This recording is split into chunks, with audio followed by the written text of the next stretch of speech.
లోకేష్ నారా.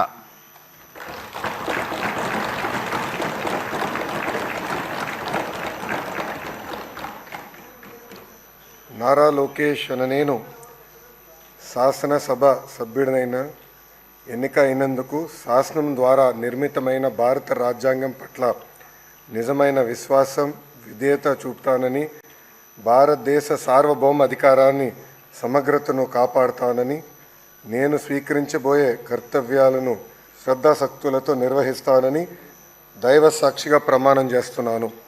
ఆంధ్రప్రదేశ్ శాసనసభ సభ్యుడైన నారా లోకేష్ అనే నేను సభ నియమాల్లో కట్టుబడి ఉంటానని, వాటిని అనుసరిస్తానని, సభ మర్యాదలను పాటిస్తానని, సాంప్రదాయాలను గౌరవిస్తానని దైవ సాక్షిగా ప్రమాణం చేస్తున్నాను.